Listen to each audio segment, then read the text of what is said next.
So in this video, we're going to install the switch you see in the lower center of the screen. That's the on-off switch for Bitsy. And the first thing we need to do is just take the switch and push it through the hole that we drilled out and marked in a previous video. So we're going to push the switch through, and the hole's just about the same size as the threads, so it's a pretty tight fit. It takes a little wiggling to get the switch through there. So then what we're going to do is we will put the nut on the switch that will hold it in place. So we're just using our screwdriver to slide it over the end of the switch there.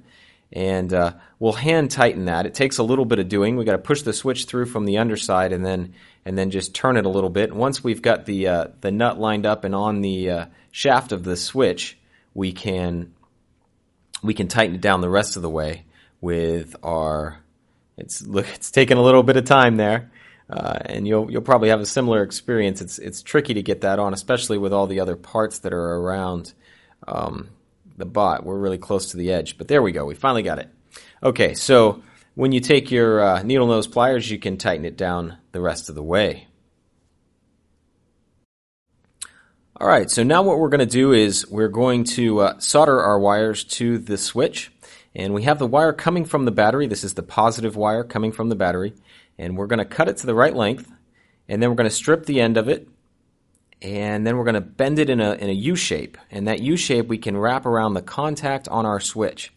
So we want to try and get it in almost a perfect U. And once we have it in that shape, we can put it around the contact. And once it's around the contact, we can use our needle nose pliers to crimp it in place and make sure that it's nice and tight against that connection there. And then what we're going to do is, once the wire is firmly in place, we'll get our soldering iron and we'll solder the wire to the post in the switch. So what the switch does is basically just stops the flow of electricity by disconnecting the wires. Okay, so we've soldered that one on, and we'll solder another wire on to the other side of the switch. The other side, the wire that's on the other side will go directly to our motor controller. And that's where the power is going to come from. If the power from our batteries is going to go to the motor controller, and the switch will allow us to break that circuit and shut the Bitsy bot off.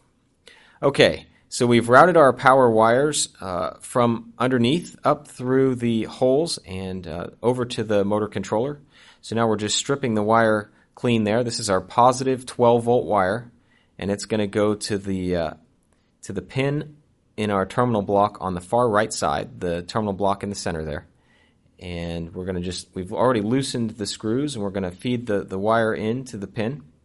And then we'll tighten the screw down on it to make sure that it doesn't come out.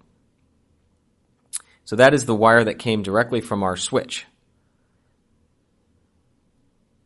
And there's our tightening down the terminal block there, the screw in the terminal block. So we have our negative wire, which has come directly from the battery. And we are going to run that to the screw that is on the far left-hand side of the terminal block. That is our ground wire. And so we've stripped the end off of that wire, and we've just pushed it in underneath the screw there in the left side of the terminal block.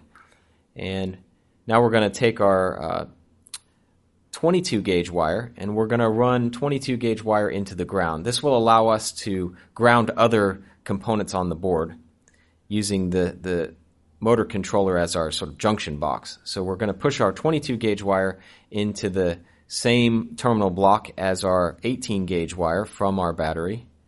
And it's not a lot of room in there, but we're going to try and slide it in. Sometimes you have to move one of the wires out of the way to get the other one in.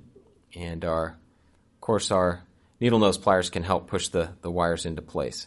And then we'll take our screwdriver again and tighten down that terminal block to make sure the wires won't come out.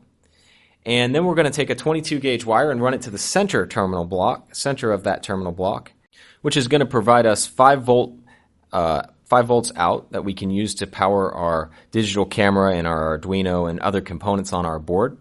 So we'll wire that to our breadboard in the upcoming videos.